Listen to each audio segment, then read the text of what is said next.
Hello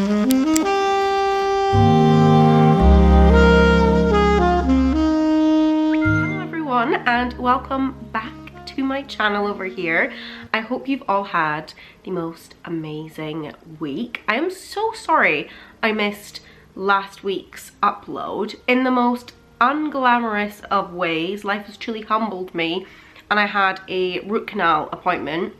So I've had a few days to kind of recover from that process, and I really hate just putting something out there that's rushed, doesn't feel like me. I just want to give content to you guys that's valuable and good and that you'll enjoy, rather than me just throwing something out there for you all. But regardless, thank you so much. Welcome back if you subscribed, and if you're new here, please do subscribe. My name is Chloe and we talk all things fashion, style, lifestyle, home, vloggies, travel, beauty, a bit of it all basically.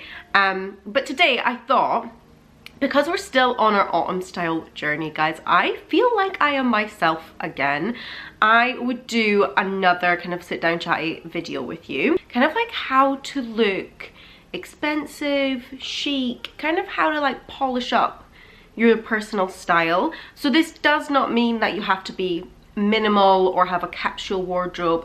This is all kind of rules that I follow, that regardless of your personal style, whether that's bright and colorful and funky, or you're more cottagecore or sporty, I feel like this is nice rules to kind of live by. That means that you will always look kind of chic, polished and expensive. I also do have a sleeping puppy right on my lap. I don't know what it is, every time I put on my camera, Evie just goes, perfect, and she literally just thinks my lap is the comfiest space in the world. So a little sleepy puppy underneath me, but as usual, I've got myself a little cozy hot drink. I've got myself a coffee. So if you haven't got yourself a coffee yet, make sure you do, so we can have a little catch up, chit chat and enjoy our drinks together. Before I start, the jumper I'm wearing is from Arket, by the way. I absolutely love it. It's so cozy. When we went on our little come shopping with me to Arket, this was the knit. Oh, I love it so much. Okay, so I've got on my phone here how to look chic expensive, and the first rule we've got is pre-loved clothing. Now, if you watched any of my videos, if you follow me on Instagram, you'll know that this has been the year for pre-loved second-hand clothing. I am absolutely obsessed. 2023 was kind of my year for pre-loved accessories, but this year I've well and truly indulged in a little bit of vintage shopping. I just feel like it's the best. In fact, if you'd like a whole video on my vintage tips, let me know, because I feel like, just from what people have told me, I've got a little bit of a knack for it. And I feel like one of the biggest things is I always tend to buy from male sellers, or people who aren't there to kind of like make a profit of it. They just want to get the things out of their wardrobe. Just last week, I managed to get the steal of a century. It hasn't arrived yet, or I would show you. I managed to get a real authentic Burberry blazer with kind of like a Czech heritage tweed, a menswear one, and I always go for a size 42 regular, for £40. £40. And the man had the receipt for when he bought it, and it was £420 originally. So for me, that is the biggest bargain of the century, and this is what I'm talking about. You can buy into these more like fashion houses, you know, your Burberrys, your Celines, and get some really premium pieces, even from like more of a vintage point of view. Because I know, for instance, let's say with Chanel, everyone always talks about how the Chanel handbags are way better quality, like way back when compared to now, because they've changed out the hardware. It used to be solid gold, now it's gold plated. So I just feel like, for me personally, for a lot of the fashion house brands, you can't beat the quality that they used to have. And for me, that's one of the exciting things about shopping pre-loved secondhand vintage, is that you get clothing that's got a little bit of story, a little bit of history, and 9 times out of 10 I feel like the quality of it is actually so much better. So I'm so excited for that piece. If you want to see more about the piece when it arrives, you'll have to follow me on Instagram, because I kind of update instantly, spontaneously, kind of clues in the name up there. So I'm so excited to get that piece. I literally cannot wait. I'll put a picture up of it so that you can see, just so you get a little sneak peek before the Instagrammer people do. But yeah, I just feel like the best thing about secondhand shopping, pre-love shopping, vintage, vestiaire, eBay is that you get a piece that nobody else has. And I feel like that is a way to look very expensive. It doesn't have to be a premium fashion house that you're buying into or a designer piece. I feel like something about having a piece of clothing that people want but they can't get and only you have, I feel like is luxurious, that nobody else will be able to buy. And I feel like for me, something that makes you look super chic and expensive is that individuality. Whether we all have different personal tastes, but having something that someone doesn't have, for me, just makes the whole thing look very polished and very expensive. So please, definitely, if you haven't already, get on to that pre-love type. So my next one is actually, again, something new that I'm at the very beginning of my journey with, but whenever I see a woman and it sparks this feeling of, ooh, she looks expensive, or ooh, she looks chic, is a lot of the time her jewelry. So again, doesn't matter about personal style, if you wear lots of jewelry or minimal jewelry, but custom jewelry to me is the most chic, polished, cool, expensive thing in the world. Because again, it goes down to the idea that no one else can have that, but it's also so considered. So that person has literally designed something from their head, collaborated with another creative, and taken a vision to life. And I just love the consideration, the ritual, the process of getting that piece made. And I think the reason I've really gotten into it is because obviously Adam designed my engagement ring, and then I designed with a designer my wedding ring, and it's one of my favorite pieces of jewelry. Obviously I wear them every day and I wear them together, and I absolutely love them. And out of everything I wear, do, the thing that is the most complimented about is my little stack. And I feel like it's because they are so individualistic, and they are both, like, obviously I made my wedding band in mind with my engagement ring, so they are kind of very well curated together, if I do say so myself. So I feel like, to me, that is a level of just, if I see someone kind of creating something just for themselves, I just feel like it's very chic. It feels like you've got that self-control, maybe that's what it goes back to, the self-control to be patient and actually design something that is sentimental and meaningful to you. It's now something that I'm super interested in, and it's not as crazy expensive of a process as I thought it was going to be. It actually roughly works out to be the same as if you were to just step into a jewelry store and pick something a bit more mainstream, which I was really surprised at. My wedding band ended up costing me the same as any other wedding bands that are in store. So it might be something for you to look into and consider. And it also helps if you're supporting a small business. I absolutely loved that idea and that story, especially for something sentimental as a wedding. And it's now made me think of any other milestones in my life or sentiments I would love to design myself a piece of jewelry. So me and Adam still haven't gotten each other wedding presents. So we're thinking maybe we could design something together. Birthdays or children, anything like that that comes along. I would love to design something for myself to wear. Sorry, I feel like I'm really going on about this, but I love the idea of custom jewelry. I guess this one's quite a good one to kind of pair with, but investing in your accessories. So for me, I would say I am actually a high street girl through and through. I love me everything from Cost to Arquette to H&M. I'll indulge in Primark, however you want to call it. I love Uniqlo, I love Zara. Like, I feel like I'm definitely a high street girl. I think they do some really incredible pieces if you are careful and you try not to go into any of the trends, and you look at the fabric compositions.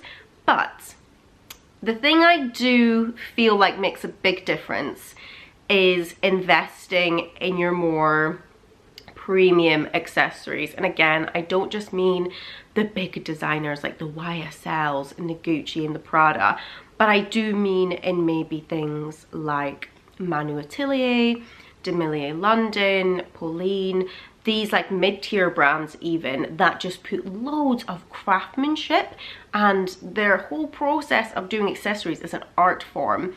And I feel like for me, when it comes to belts, quite a lot of it's leather goods, to be honest. Belts, shoes, hats, scarves, bags, obviously, brooches, anything that is in the accessory arena, for me, I tend to invest, and whether that's me going pre-loved again, if I feel like it's a bit out of my budget, or if I treat myself and I've sold lots of things, I will buy like maybe the bag that I'm lusting after. It's probably why I'm in Bicester Village so much. But for me, I have felt like there's been a huge difference in the way my outfits look now, that I have a few key pieces that are maybe higher in price, but really bring that overall oomph to my outfit. So a lot of my Instagram images, all my outfits are very simple. So I'll have like maybe a plain white shirt, white trousers, and maybe like a camel coat. But I've put on maybe my brown suede bag from M&M, or I'm wearing my Loewe sand leather bag that I have used to death. In fact, I think my most popular YouTube video is on me buying my Loewe sand bag. In fact, I think I need to do like a 6-month review. I think it's been a 6-month review. I think it's been a year now, or a year and a bit. I need to do my review on that. Spoiler alert, I love it. But I feel like these pieces have really elevated my outfits. And if you have an important meeting, I like to take a key piece with me. And I know it's such a shallow way of viewing. Hands up, I completely agree. But I do feel like having maybe 1 or 2 of these lovely bags, again, it doesn't have to be Prada or anything like that, more mid-tier.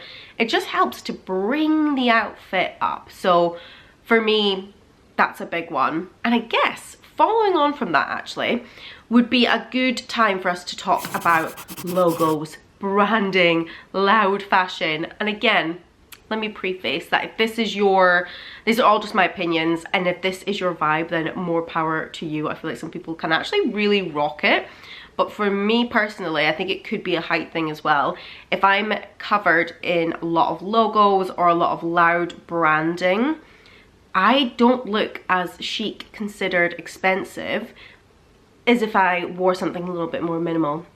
So for me, the most amount of logos clashing I'd have is maybe 2. So I've got like a YSL leather belt, and it's got like a tiny little YSL logo on it. I wouldn't wear that. And then a loud bag, I would maybe wear my Loewe because it hasn't got a logo on it. So I really try and consider all the logos that I've got on. And don't get me wrong, some of my accessories do have logos on them, do have monogramming on them. I'm just more thoughtful about how I'm going to put that outfit together, how I'm going to pair them all together. And now, as I'm getting older, I'm seeing myself drawn to more bags that still, don't get me wrong, I still like to have a little logo on there, but nothing crazy, if that makes sense. Because as you know, Loewe is one of my favorite brands, but I have not been enjoying their latest collections because they've just got the huge Loewe logos on the bags, and for me that limits the way that I'm going to dress, because having all this logo to me just sometimes looks like you don't care so much about the outfit and how you're styling the outfit, but more about the brands on the outfit. But the brand names and logos alone can't carry the outfit. So for me, that's something to bear in mind as I'm in my 30s now and going forward, that it's not a look that I want to wear. I don't think it goes with my overall like vibe or the pieces that I've got in my wardrobe. What else have we got? Oh, now this one's good, I think, for anyone. Monotone outfits. I talk about this a lot, and I feel like it is my cheat code to getting dressed. I love it when somebody wears head to toe, one shade, one color. I just love it. I think it's so gorgeous. Oh, sorry, Evie baby. Say hi. Hi, darling. I'll pop her down now. She's getting over me. It's honestly a good thing, so I'd quite like a sip of coffee. So for me personally, I love the monotonal outfit looks. Again, I feel like I'm revealing all of my secrets to you guys. It's just such an easy way of getting dressed, and I feel like a lot of that ties into the feeling of seeing someone and thinking they're polished, chic, pulled together. and expensive is that effortless, oh, I didn't think too much about this outfit. And a lot of that comes down to, for me personally, wearing the same color. It's all gonna go, it's all gonna look good. There's nothing more sophisticated to me than like a white shirt, a white pair of trousers, maybe a cream cashmere coat on top. I just think all of that together, chef's kiss, I adore it. And that can go along to all black, like how correspond, is that the word? In correlation to black, that is just so chic. The whole head to toe black look, it's always been like a fashion editor's fave for a reason, and it's the same for this season. It seems to be chocolate brown is the color that is kind of everyone's favorite, and I've been loving seeing the chocolate knit with the chocolate trousers, maybe a satin bag. I just feel like, obviously you play with textures, but there's something about head to toe monotone looks. I'll put pictures in as well so you guys can see what I mean. And I just think all of that together looks very clean, very sophisticated. And I think it does go down to the idea of not trying too hard and not looking like you've taken some time to pull this outfit together. Just that I'm so effortless that I have this already in my mind. This next one I think is so cute, and I haven't done enough of, and I really want to, is the idea of like initials and personalization. I think it is so sweet. I got a yellow shirt from the brand with nothing underneath, sent to me by Caudalie last year, and it had my new married initials on the sleeve, and I just thought it looked so cool, and it was such a beautiful touch. I've actually, the more I'm talking with you guys, the more I'm realizing that a big part of that chic expensive look is consideration, and the idea of someone taking the time to make each piece special. And I feel like personalization with that is so cool. I know the brand Cézanne lets you do a lot of personalizations on their shirts, which I think are really nice. And obviously you don't have to have your initials, but I do love the idea of the initials. I also love it right down to the more minute details. The details to me, not just in life, but I feel like it follows through. Details are everything, and you can tell that someone is detail orientated or not. Again, it comes down to this initials personalization. I love when someone has a phone case that has their initials on it. I love when someone's makeup bag or vanity bag has their initials on it. Combs have their initials on it. There's just so many things that can be from much more lower end to high end, that if you just put that extra time and have your initials put in, it instantly markets you up as looking chic, cool and expensive. I actually love the whole idea of a vanity compact. I'm actually looking for a vintage one at the minute, but if I can't find a vintage one, I think I might find an independent business and get a vanity compact with my initials in it, because all of those little details for me is what makes someone look super expensive and polished. And even when you see them on like pajamas, I love the idea of having pajamas and then the man and the wife have the initials on their pajamas. It's so cute. Or even sweeter when you get a bit older. It's so funny. It's when you know I still feel like I'm a teenager. When I get a bit older, I could have children now, but if I had children, I would have like initials on their pajamas. Like, it's just really sweet, and I absolutely love it. So for me, initials, personalization, monogramming, I love it. Okay, this could be one that I should definitely learn a little bit more from, but I struggle with it, is the idea of like overwhelming accessories. So I'm an accessory queen. I absolutely love them, and I think that's because I do have more basic outfits. But one rule that I picked on is once you've popped all your accessories on, your earrings, belt, shoes, a scarf, take one piece off before you leave the house. That seems to be the rule that works for me, because I can get a bit carried away, because as you know, I love a silk scarf at the minute, and for me that is a key piece in feeling very chic, put together and expensive. But I also love a good pair of sunglasses. So if I've got earrings, a sunglass, a scarf, potentially a bracelet, potentially gloves as the weather gets a bit cold, I'm also wearing a belt, shoes, bag, I'm really going to town on the accessories, and it's maybe time to take one piece off. So that would be my little tip for you. It's okay if you're still working on it, because I am as well, and I love my accessories. But the idea is that too much accessorizing can overwhelm the outfit and make you look a little cluttered, or again, going back to the trying too hard motto. By the way, these are all advice. None of these are actual set in stone. We all know fashion is literally just a bit of fun, and it's completely up to you and how it makes you feel as a person. But I need guidance. I need a little bit of rules, because I can't get carried away on the accessory front. When I love something, I will wear it to death, and I want to pair it with everything. But now I am trying to put my outfit together as my heart desires, and then take a piece off before I head, because I can't get carried away with the necklace, the scarf, the sunglasses, the earrings, everything. Because you love obviously the pieces that you own. But for me, that's been a big tip, because whenever I go out and I'm either on Pinterest or I'm seeing women out and about, the ones I find the most expensive and chic aren't head to toe in a million different accessories. The things that they've chosen is very considered, whether that's a lovely statement bracelet and a pair of sunnies, and that's all they're wearing, or their outfit just has a really beautiful belt and a very minimal pair of shoes, and I'm like, that's stunning. So yeah, maybe the accessories is one that you might be struggling with me as well. If so, we're in it together. Okay, this is my last tip, and it's one that I've been thinking about, because it's something I feel like I've saved the last two because they're ones that I am personally working on. Dressing for practicality. Now this is different in terms of for functionality, because I don't always believe being functional is the way to looking chic and expensive. But dressing practically, I think, oh, I got a little hair in my mouth, makes you look super chic and expensive. And what I mean by that is not turning up to, let's say, an outdoor event that could potentially rain without an umbrella, without a scarf. Like, being caught unprepared is not giving chic, curated, well thought of, if that makes sense, and it's not giving expensive. So the idea for me is, going forward, is dressing in my most practical way. If I'm going on a dog walk, wearing something that is waterproofed and thinking through the whole outfit, being considered for the activity that I'm going to be doing.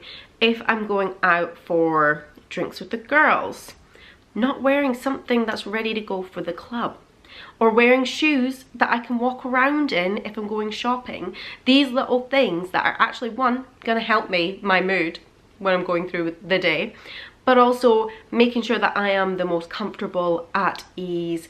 The clothing isn't affecting my mood or my ability to join into the activity. And I've noticed that massively. That makes someone look chic and expensive when they are prepared for the activity that they are taking part in, and it's made them consider the full look so that the practicality still can look stylish within the outfit. There's something about being, and believe me, I fall victim to this all the time, flustered, caught off guard, not prepared, that is not making us look chic or expensive, in my personal opinion. And that was kind of like my last rule, and one that I'm still working on to this day. But that is all my rules, guys. And I say rules in the most light-hearted way possible. I really hope that you found this video entertaining in some way, or it's giving you inspiration maybe to start being a little bit more considered in how you dress, because for me personally, it makes me feel better about myself. Some days, believe me or not, I just want to be lazy. I just want to chuck on a loungewear set or stay in my pajamas all day. But it really does affect my mood. And for me, when I'm out and about, I always have the biggest admiration for women who are so well put together. It's just such a lovely way of having good manners, basically, out in public. And for me, I feel more productive, more put together. I feel better about myself, and I always love the idea. I think it kind of goes hand in hand with my own personal style of looking chic, put together, and expensive and polished. That's what I'm kind of all about. So if you are the same and you're similar to me, or even if you're not, I hope you took something from this video anyway, enjoyed our time together. I love doing these sit down chatty videos. Let me know what you'd like the next video to be on. I could do a vlog, we could do a home video, or we could do a beauty video, or we could continue on the fashion. Just whatever, I just want to hear what you guys have, basically. But have the most amazing week. If you have any questions, leave them in the comments below, because I love having our little chats over there. Subscribe if you haven't, and if you have already, thank you so much. Have a best week, and I will see you guys later.